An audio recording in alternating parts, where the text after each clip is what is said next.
자, 오늘 우리에게 주신 말씀 같이 보겠습니다. 요한복음 12장 32절에서 36절까지의 말씀입니다. 요한복음 12장 32절에서 36절까지의 말씀, 제가 한 절 그리고 여러분 한 절 교독하여 드리겠습니다. 내가 땅에서 들리면 모든 사람을 내게로 이끌겠노라 하시니, 이렇게 말씀하심은 자기가 어떠한 죽음으로 죽을 것을 보이심이러라. 이에 무리가 대답하되 우리는 율법에서 그리스도가 영원히 계신담을 들었거늘 너는 어찌하여 인자가 들려야 하리라 하느냐. 이 인자는 누구냐? 예수께서 이르시되 아직 잠시 동안 빛이 너희 중에 있으니 빛이 있을 동안에 다녀 어둠에 붙잡히지 않게 하라. 어둠에 다니는 자는 그 가는 곳을 알지 못하느니라. 함께 읽습니다. 너희에게 아직 빛이 있을 동안에 빛을 믿어라. 그리하면 빛의 아들이 되리라. 아멘. 제가 결혼하기 직전에 잠시 자취 생활을 한 적이 있습니다. 자취라고 좀 말하기는 좀 부끄러운데요. 조그마한 연립주택 문간방, 방이 아주 작았습니다. 그래서 제가 딱 이렇게 누우면, 제가 키가 작잖아요. 누우면 발치에 책장 하나 딱 놓으면 이렇게 딱 맞아 떨어지는 그러한 방이었습니다. 그래서 잠은 그곳에서 자고 주로 밥은 학교 기숙사 식당에서 먹었기 때문에 자취라고 말할 수는 없지만 어찌됐든 자취 생활을 했어요. 근데 그 주인 되시는 분이, 바깥 주인이 형사하셨고 안 주인 되시는 분이 어느 교회 집사님이셨어요. 그리고 구역장이었습니다. 어느 날 그 안주인 되시는 집사님께서 제게 구역 공가 공부를 하다가 좀 궁금한 것이 있어 제게 이제 질문을 하게 되었어요. 제가 그때 신학부 3학년이었습니다. 제가 뭘 잘 알았겠어요. 근데 이분이 이제 가져온 그 구역 공가를 보았더니 호세아서의 내용이었어요.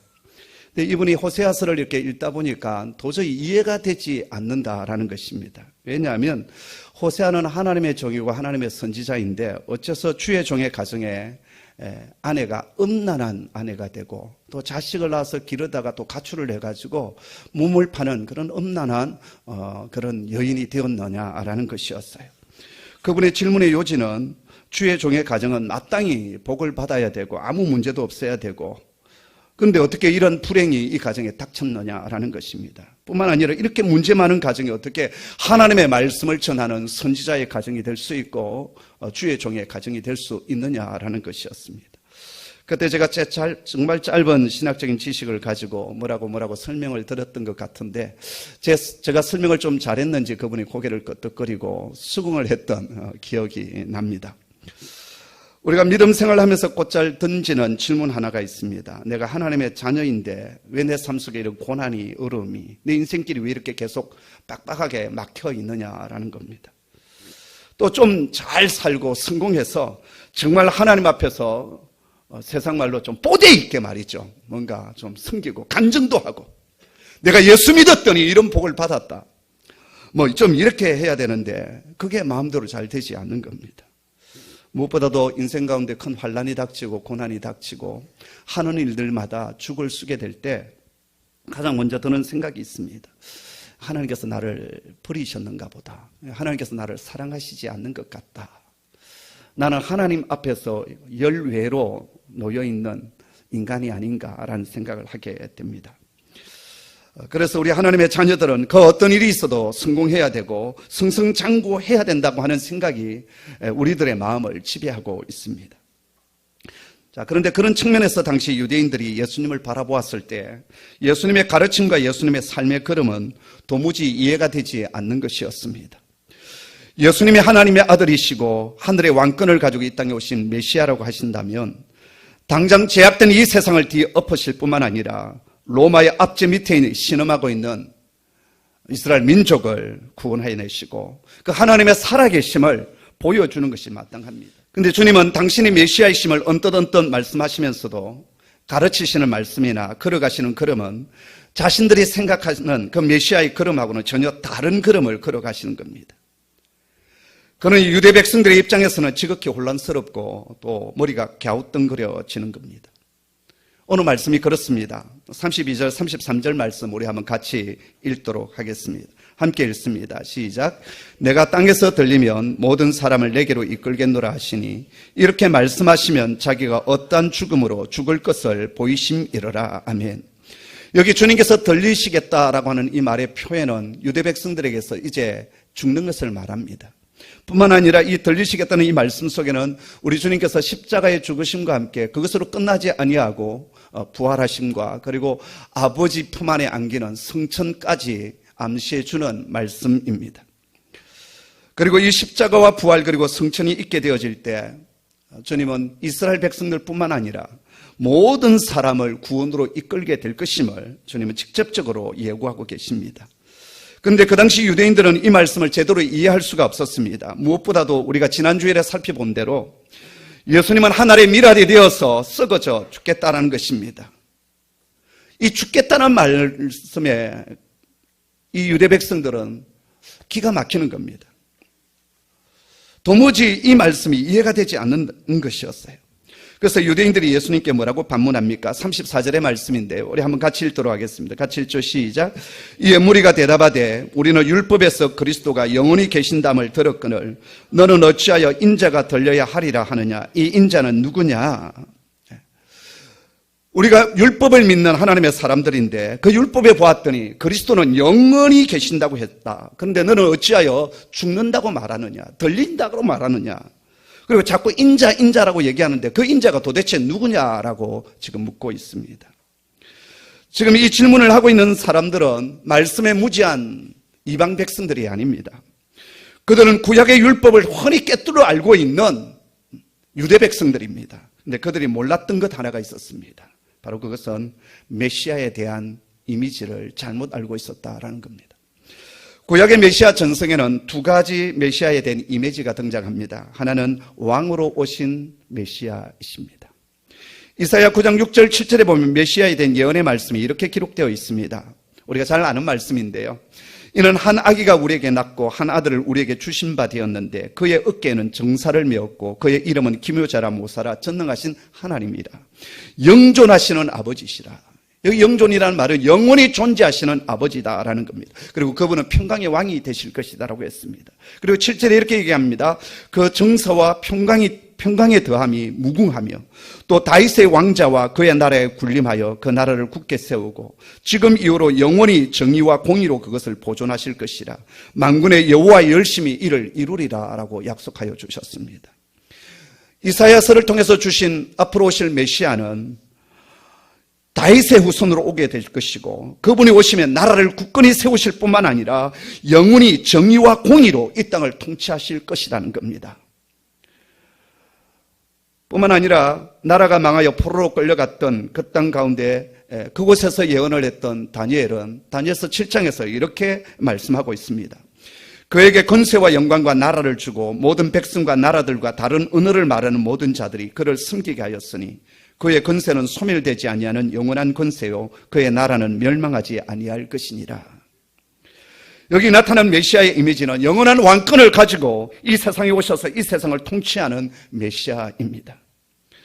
예수님 당시 유대 백성들은 이러한 메시아를 고대하고 그리고 간절히 소망하고 있었습니다. 그런데 이스라엘 백성들이 제대로 이해하지 못하고 있는 또 하나가 있었습니다. 구약 성경은 이렇게 승리하시고 왕으로 통치하시는 메시아 사상뿐만 아니라 고난당하시는 종으로 오시는 메시아에 대한 이미지가 곳곳에 기록되어져 있습니다. 그것이 가장 잘 나타나는 곳이 바로 이사야서입니다. 이사야서는 크게 두 부분으로 나눌 수 있는데 1장부터 39장까지 그리고 40장부터 66장까지 크게 두 부분으로 나누어집니다. 1장부터 39장까지는 하나님의 심판에 대한 메시지가 주류를 이루고 있습니다. 그런데 40장부터 분위기가 완전히 달라집니다. 하나님의 회복과 구원에 대한 소망의 메시지가 이 40장부터 66장까지 이어져 가고 있어요.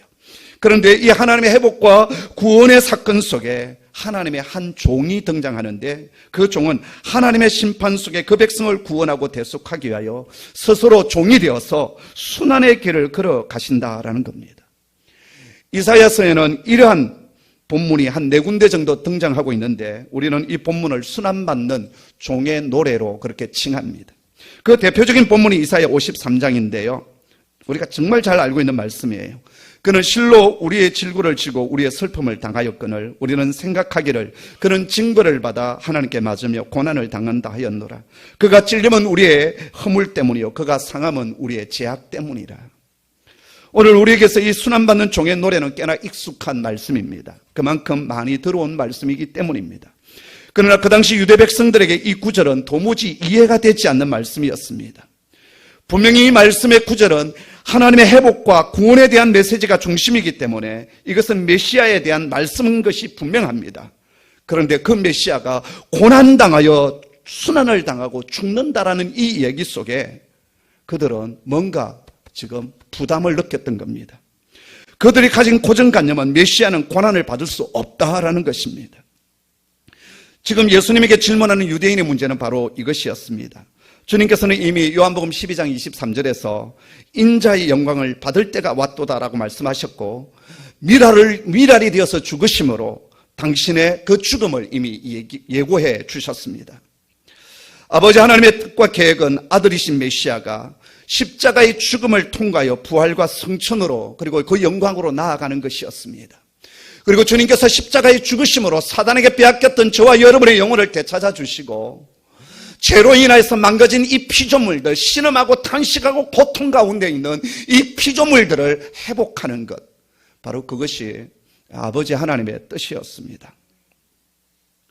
그런데 유대 백성들은 그들이 가지고 있었던 그 고정관념 때문에 이러한 메시아에 대한 이미지를 받아들이기가 힘들었던 겁니다.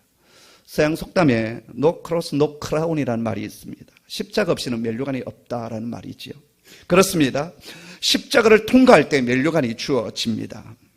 오늘 우리들 가운데 고난 속에 있는 주의 자녀들이 있습니다. 하나님의 침묵 속에 캄캄한 인생을 걸어가는 하나님의 백성들이 분명히 이 자리에 있습니다. 그때 자칫 우리가 오해하는 것은 하나님께서 나를 버리신 것이 아닌가라는 겁니다. 왜 하나님께서 내 기도를 들어주시지 않을까? 하나님은 저 멀리 계시고 나의 문제에 대해서 전혀 상관하지 않는 나와는 전혀 별개의 하나님으로 우리가 인식할 수가 있습니다. 그러나 여러분, 우리가 고난 중에 있다 할지라도 환난 중에 있다 할지라도 우리 아버지 하나님은 절대 나를 버리시거나 외면치 않고 있다는 사실을 여러분 기억하시기를 바랍니다. 나는 지금 육신의 눈으로 다 바라보고 있지는 못하지만 또 내가 다 이해하지 못하지만 나를 향하신 그 하나님의 분명한 목적과 뜻이 그 환난과 고난 가운데 분명히 있다라는 것입니다.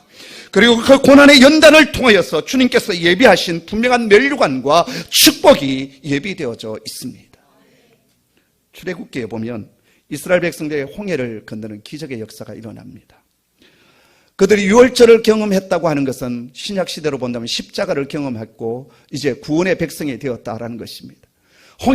그 홍해 바다를 건넜다고 하는 것은 유비적으로 본다면 그들은 이제 세례를 받은 것과 같고 하나님의 자녀됨의 인침이 그들 속에 있습니다. 근데 그들이 그 홍해를 건넌 뒤에 바로 약속의 땅 가나안에 들어간 것은 아니었습니다. 그들은 시나이 반도 이 광야길을 걸어갑니다.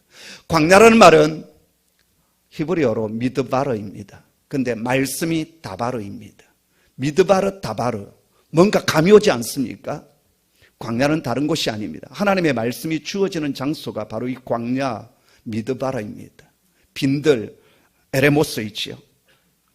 하나님은 이스라엘 백성들을 홍해를 건넜다고 해서 바로 약속의 땅 가나안, 축복의 땅으로 이끌지 않습니다. 그 광야 가운데 그 백성은 걸어가야만 했습니다. 오늘 우리는 말씀보다도 눈에 보이는 물질을 더 사랑하고 그것을 먼저 추구합니다. 그러나 말씀 없는 물질은 그 사람을 망하게 합니다. 주님께서 40일 동안 금식하시고 줄였을 때 사단은 와서 이 돌들이 떡덩이 되게 하라고 유혹했습니다. 그때 주님께서 대답하셨던 말씀은 사람이 떡으로만 살 것이 아니요 하나님의 입에서 나오는 말씀으로 살 것이다 라고 했습니다. 이 자리에 있는 우리 사랑하는 성도 여러분, 우리 청년 여러분 기억하십시오. 이 세상은 빵을 위하여서 아득바득 살아갑니다. 그 빵의 성공을 위하여 애쓰고 수고하고 땀 흘리고 스펙을 쌓고 그렇게 경쟁합니다. 그러나 분명히 알아야 할 것은 그 빵이 우리를 살리는 것이 아니라 하나님의 말씀이 우리를 살림을 우리는 알아야 합니다.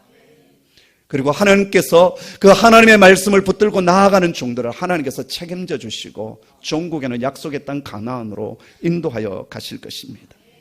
이스라엘 백성들이 홍해 바다를 건넌 뒤에 이 시나이 반도를 건너가는데 3일 길을 헤맸지만 물샘을 찾지 못합니다. 그러다가 한 물샘을 발견했는데 그 물샘은 써서 마시지 못하는 쓴물이었어요. 그래서 이스라엘 백성들이 그곳 이름을 마라라라고 했습니다. 마라라는 말은 쓰다는 말이에요. 고통스럽다라는 말이에요. 우리 인생 속에 쓰디쓴 아픔과 실패들이 있지 않습니까? 마라가 있습니다. 하나님께서 왜 마라를 그 백성들에게 허락하여 주셨을까요? 그때 이스라엘 백성들이 지도자 모세를 원망하고 하나님을 원망했습니다.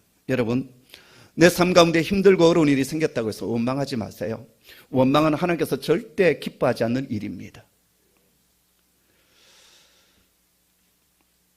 제가 지난주 화요일 장로의 신학대학교의 신대원생들, 목회자 후보생들이죠. 이제 전도사님들, 교육 전도사님 사역하고 2학년, 3학년 이제 이 친구들은 뭘 하냐면 설교학 개론을 공부하고 또 설교 실제라고 하는 것을 공부하는 때예요. 근데 이제 1년에 한 차례씩 프리칭 페스티벌, 설교에 대한 어떤 페스티벌을 하면서 그 중간에 이제 한 몇 가지의 꼭지들이 있는데 그 중에 하나가 화요일 저녁에 우리 신학생들이 좀 도전을 주고 또 뭔가 좀 본이 될 수 있는 그런 설교자를 초청해서 대담 프로그램을 가지는 거예요. 그래서 학생들이 한 300여 명 이렇게 강당에 모여 있고 학생 대표자가 2명이 이제 이쪽에 앉아 있고 저는 중앙에 이렇게 앉아 있어요. 학생들이 그동안 질문하고 싶었던 것을 이미 다 내었고 그것을 수렴해서 바로 하루 전에 제게 그 질문지가 왔습니다. 그래서 기도하는 가운데 무엇을 어떻게 대답해야 되는지를 생각을 많이 하고 또 메모도 해 갔습니다. 이제 한 2시간 정도 이 대담 프로그램이 진행되는 가운데 학생들이 공식적으로 했던 질문들이 다 끝이 나고 제일 마지막 시간 개인적으로 또 질문할 것들을 이제 하는 그런 시간이 되었어요. 그때 좀 나이가 조금 있는 여자하고 전도사님이 손을 들고 제게 그런 질문을 했습니다. 목사님 목회길에 또 인생 걸음 가운데 정말 하나님이 침묵하시는 것 같은 하나님이 침묵하는 시기가 있지 않았습니까? 그때 목사님은 그 침묵의 시기, 하나님의 침묵의 시기를 어떻게 견뎠고 어떻게 이겨 나오셨습니까? 그렇게 물었습니다. 그때 제가 그런 얘기를 했습니다. 제가 믿는 하나님은 참 선하신 하나님이십니다. 내 눈에 지금 도저히 불합리하고 도저히 이 문제가 어떻게 해결될지도 모르고 정말 캄캄한 그때 내가 믿는 하나님은 선하신 하나님이시기 때문에 종국에는 가장 선하고 아름답게 이 모든 문제를 해결하시고 내 삶을 이끌어 주실 것을 저는 믿었습니다. 그리고 그 소망의 믿음이 오늘 저로 하여금 이곳에 있게 했고 그리고 하나님은 종국에는 더 아름답게 만들어 가실 것을 지금도 저는 믿고 있습니다라고 대답했습니다.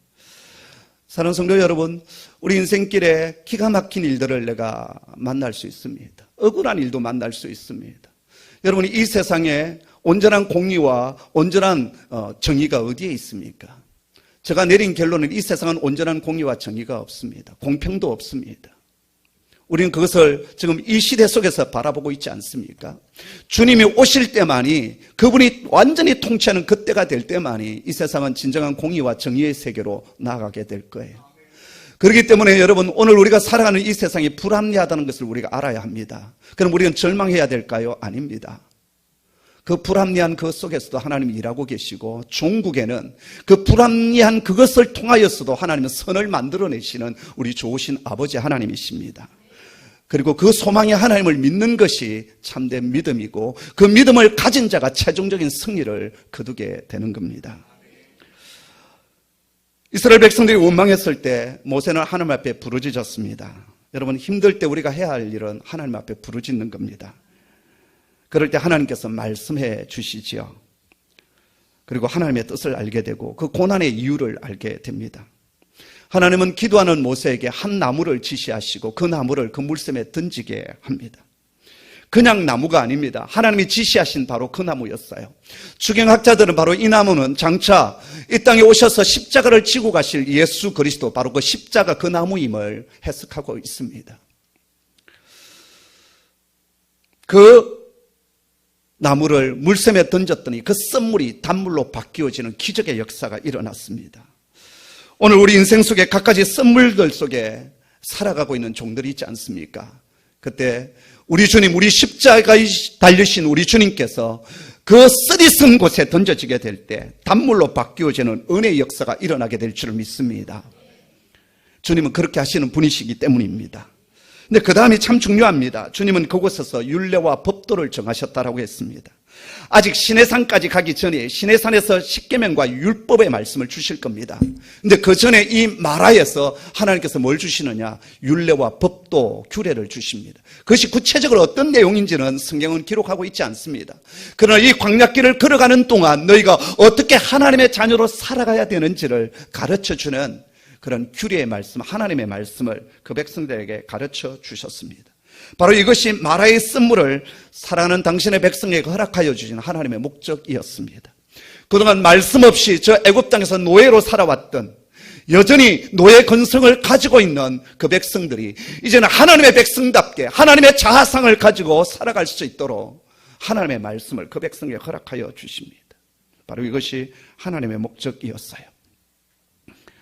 하나님의 목적은 하나님의 백성들이 하나님의 말씀을 알고 그 말씀을 따라가며 그리고 그 말씀을 통하여 하나님의 백성으로 성숙해 가는 것, 그것이 하나님의 목적이었습니다. 그 뒤에 하나님께서 그 백성을 위하여 행하신 일이 무엇입니까? 엘림의 축복이었습니다. 물샘 열둘과 종려 70주가 있는 오아시스를 하나님께서 그 백성들에게 허락하여 주셔요. 여러분 잘 기억하십시오. 엘림을 먼저 주시고 마라를 준 것이 아니었습니다. 마라의 아픔이 있은 뒤에 엘림의 축복을 허락하여 주십니다. 엘림이 무엇일까요? 바로 그것은 장차 누리게 될 가나안의 축복을 미리 맛보기로 보여주는 예표였습니다.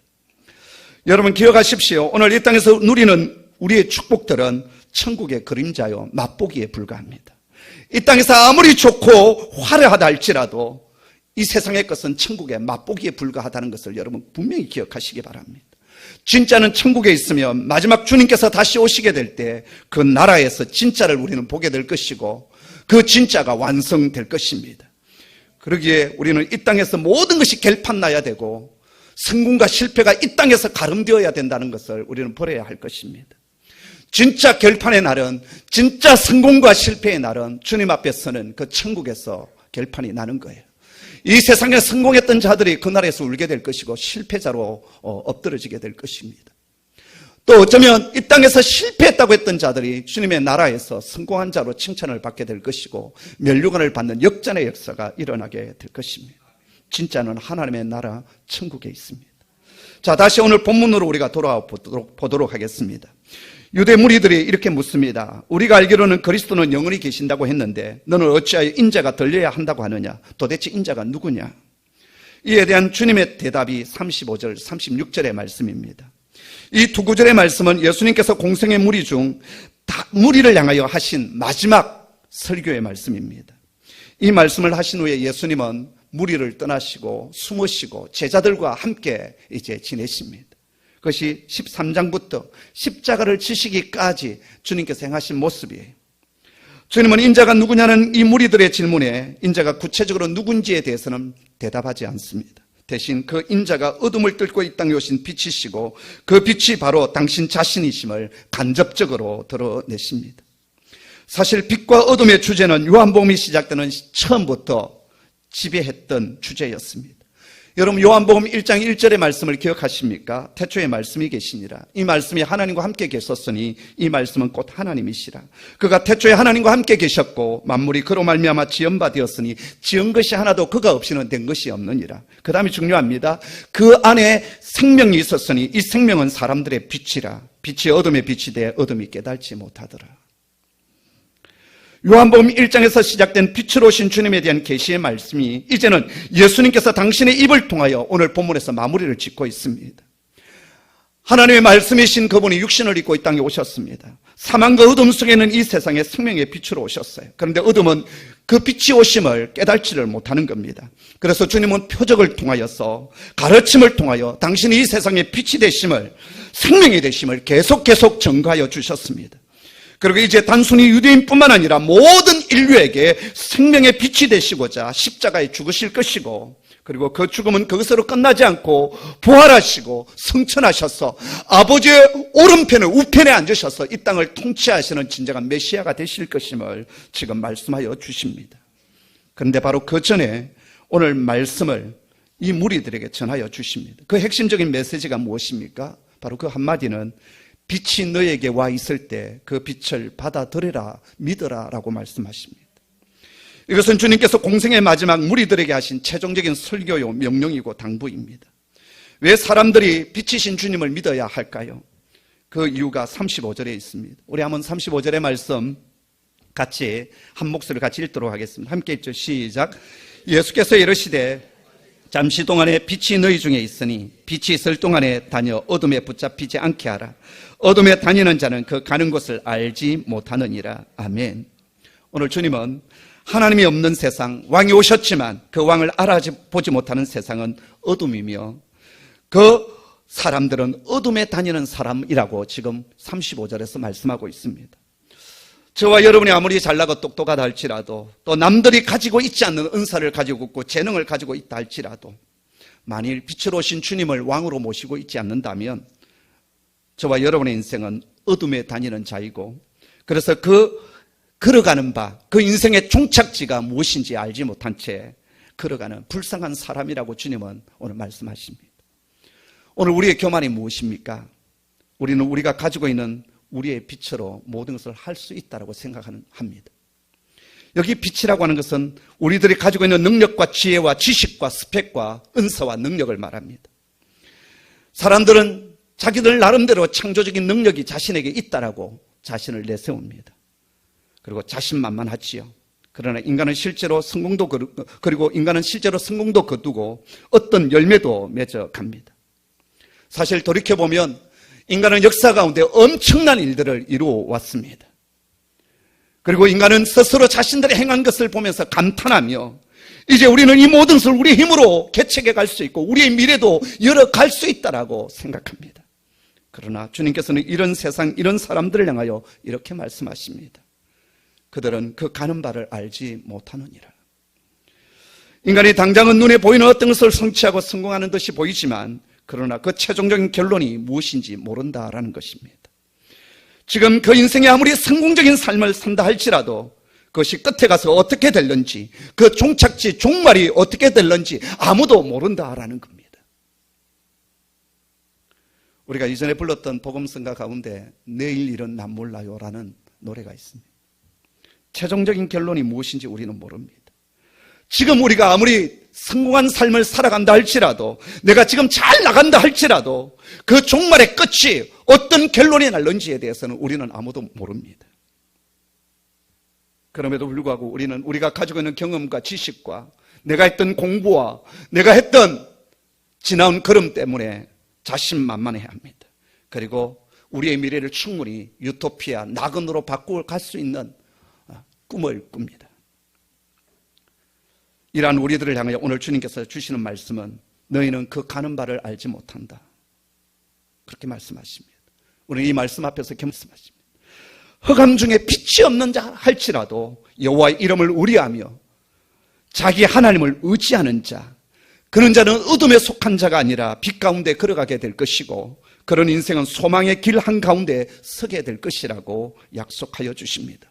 그리고 그 다음 11절의 말씀이 참으로 중요한데요. 11절은 이렇게 되어 있습니다. 보라, 불을 피우고 햇불을 둘러띈 자여, 너희가 다 너희의 불꽃 가운데로 걸어가며 너희가 피운 햇불 가운데로 걸어갈지어다. 너희가 내 손에서 얻을 것이 이것이라. 너희가 고통이 있는 곳에 누우리라. 여기 보면 불을 피우고 햇불을 든 자들이 있습니다. 불을 피우고 햇불을 든 자는 다름 아닌 자기 스스로 자신의 불을 피우고 햇불을 드는 자들을 말합니다. 바로 이들은 자기의 지혜와 능력으로 어떻게든 내 인생의 불을 밝혀보겠다, 내 영혼의 불을 밝혀보겠다, 그러한 자들입니다. 마치 바벨탑을 스스로 쌓고 하늘까지 올라가고자 했던 바로 그런 무리들과 동일한 사람들입니다. 그리고 그런 자의 끝은 고통 가운데서 눕게 될 것이라고 이사야 선지자는 예언합니다. 인류의 역사 가운데 가장 인간의 이성과 과학이 발달되었던 때가 19세기입니다. 그때 서구 사회는 이 땅에 유토피아, 낙원이 올 것이고 성경에서 말씀하신 대로 천년 왕국이 이 세상 가운데 이루어질 것을 믿어 의심치 않았습니다. 하나님의 자리에 인간의 이성이 자리 잡고 있었고 이제 이 인간의 힘으로 이 세상은 낙원이 될 것이다. 그렇게 믿었습니다. 하지만 그 결과는 세계 1차, 2차 대전, 그 야수적인 황폐함이었습니다. 이를 통하여 인간은 하나님 없이는 얼마나 잔인해질 수 있는지, 얼마나 악한 존재인지를 깨닫게 됩니다. 그리고 잠깐 다시 하나님께로 돌아오는 역사가 있었습니다. 그러나 그것도 얼마 가지 못했어요. 다시 인류는 자신들의 불을 밝히기 시작했고 횃불을 높이 들기 시작했습니다. 그러나 그 끝 종말은 유토피아가 아님을 저는 잘 알고 있습니다. 하나님 없이 스스로 세운 불꽃과 횃불은 인간을 파멸로 이끌 뿐입니다. 그런데 오늘 여기 주님은 아주 좋은 소식, 기쁜 소식 하나를 우리에게 전하고 있습니다. 그게 무엇입니까? 아직 잠시 동안 빛이 너희 중에 있다라는 것입니다. 이 빛은 인간 스스로가 밝힌 빛이 아닙니다. 아버지 하나님이 우리를 위하여 주신 빛이십니다. 오늘 여기 35절, 36절에 빛이라는 단어가 5번 사용되고 있는데 헬라 원문을 보면 그 중에 4개는 정관사가 붙어 있고 나머지 하나는 정관사가 붙어 있지 않습니다. 정관사가 없는 빛은 36절에 빛의 아들이 되리라고 하는 이 한 번밖에 없고 나머지는 다 정관사가 붙어 있습니다. 그리고 그 빛은 다 그리스도 자신을 가리키고 있습니다. 이 빛이 너희 가운데 와 있으니 너희는 이 기회를 놓치지 말아라고 지금 주님은 말씀하고 있습니다. 요한복음서는 첫 장에서부터 빛이신 주님을 계속 증거해 왔습니다. 세례 요한은 자기 자신을 소개하면서 나는 이 빛이 아니고 빛에 대하여 증거하는 사람이다. 그러면서 참빛 세상에 와서 각 사람에게 비치는 빛이 올 것이다. 그리고 그분이 예수 그리스도이심을 증거해 주었습니다. 여러분 기억하십니까? 한우카 초막절에 가장 중요한 행사가 뭐라고 했습니까? 성전 뜰 안에 횃불을 밝히는 것이다 라고 했습니다. 주님은 이 초막절 불빛 앞에서 당신이 참 빛이시다라고 선언하여 주셨습니다. 그리고 주님을 따르는 자는 어둠에 다니지 아니하고 생명의 빛을 얻을 것이라고 약속하여 주셨습니다. 그리고 지금 이 무리들을 향한 마지막 설교에서 주님은 내가 너에게 빛으로 와 있으니 이 빛을 너희가 받아들이고 믿으라라고 말씀하십니다. 자, 그러면서 우리가 여기에서 긴장하고 들어야 될 주의사항 하나가 있는데 그게 뭐냐 하면 주님께서 빛으로 와 있는 이 시간이 잠깐이다라는 것입니다. 주님은 아직 잠시 동안 빛이 너희 중에 있다라고 말씀하십니다. 이 말씀은 주님께서 곧 십자가에 달려 돌아가실 것임을 암시하는 말씀입니다.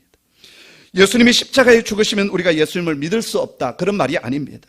지금 주님께서 대면하고 있는 이 무리들에게 이제 예수님을 만날 기회를 영영 놓치게 될 것이다 라고 하는 말씀입니다.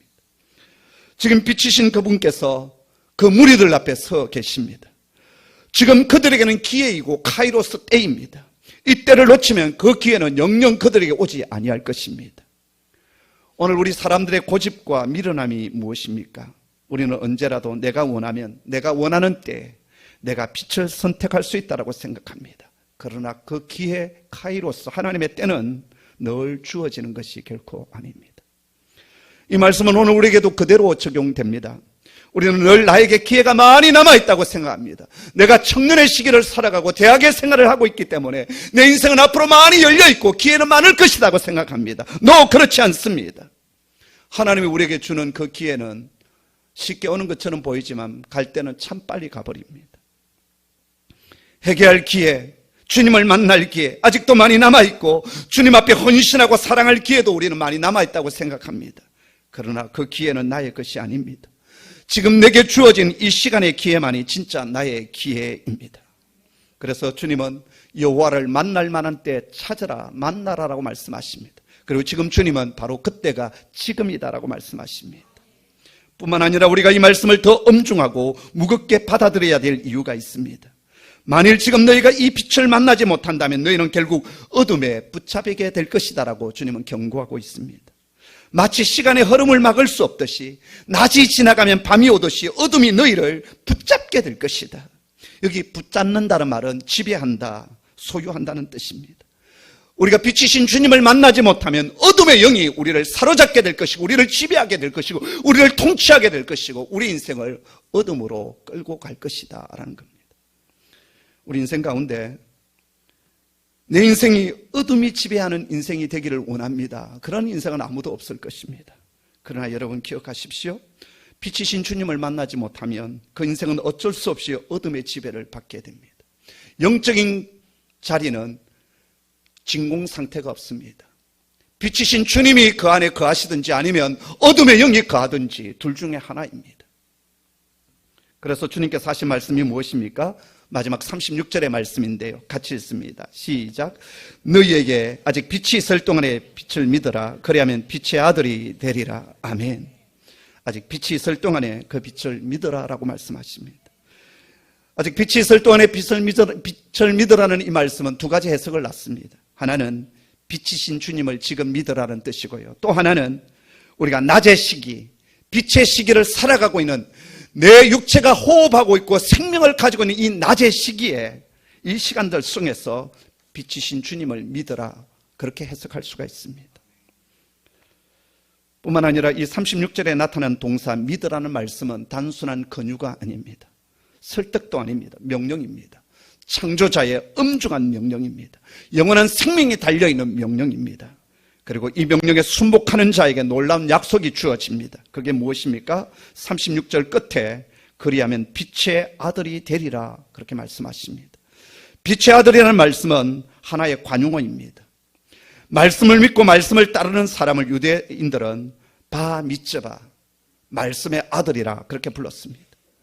빛의 아들이라는 말은 빛이신 주님의 아들이라는 뜻도 되어지고 이제는 빛으로 살아가는 하나님의 사람이라는 뜻이 됩니다.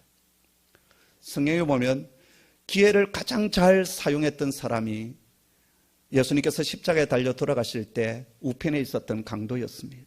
그 마지막 순간에 이 강도는 주님께 이렇게 간청합니다. 주님, 나의 영혼을 불쌍히 여겨주소서. 당신의 나라가 임할 때 저를 기억하여 주소서.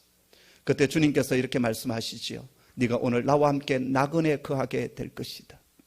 마지막 호흡이 끊어지는 그 순간에 그는 빛이신 주님을 만나면서 하나님의 그 빛 안에, 구원 안으로 들어가는 생명의 사람이 되었습니다. 자, 그런데요, 그의 영혼은 빛으로 들어가는 축복을 받았지만 그의 평생의 삶은 어둠 가운데 거하는 삶이었다라는 것입니다. 비참하지 않습니까? 영혼은 구원받았습니다. 그러나 하나님께서 주신 그 생애 전체는 평생 어둠 속에 살아갔던 인생이었다라는 겁니다. 저의 가정과 저의 인생은 어둠 그 자체였습니다. 그러나 빛이신 주님께서 제 인생 가운데 찾아와 주셨습니다. 그때 저는 빛이신 주님을 믿음으로 받아들였습니다. 그랬기에 제 인생은 어둠에 속한 인생이 아니라 빛에 속한 인생이 되었습니다. 만약 그때 빛으로 찾아오신 그 주님을 제가 만나지 못했다면 저는 이 세상 가장 어두운 곳에 있는 어둠의 자식으로 살아왔고 사람들에게 아픔과 상처를 주는, 고통을 안겨다 주는 저주의 사람이 되었을 것입니다. 이제 말씀을 마무리합니다. 평생 어둠과 캄캄한 가운데 살아왔던 맹인 바디메오가 빛이신 주님을 만났을 때 빛의 아들이 된 것처럼 우리가 빛으로 오신 예수 그리스도를 믿고 따르게 될 때 우리는 빛의 자녀가 될 것이고 우리의 끝은 어둠이 아니라 찬란한 빛으로 영원히 지속될 천국, 하나님 나라에 거하는 백성이 될 것입니다. 기도하겠습니다. 하나님, 오늘 우리에게 빛으로 찾아와 주시고 은혜의 기회를 주시니 감사합니다. 평생 어둠 속에 살아갈 수밖에 없었던 저희들에게 우리가 만든, 우리가 피어올린 그 불꽃이 아니라 하나님께서 영원한 불꽃이 되시고 빛이 되심을 알려주시고 그리고 주님을 만날 수 있는 은총 주시니 감사합니다. 저는 우리 가운데 아직 빛이신 주님을 만나지 못한 청년들이 있고 또 하나님의 사람들이 있습니다. 하나님, 이 시간 찾아와 주시고 두드려 주시고 그리고 우리에게 은혜를 베풀어 주셔서 빛이신 주님을 나의 구주, 나의 하나님으로 생명의 주로 영접하는 역사가 바로 이 시간 일어나게 하여 주옵소서. 예수님의 이름으로 기도드리옵나이다. 아멘.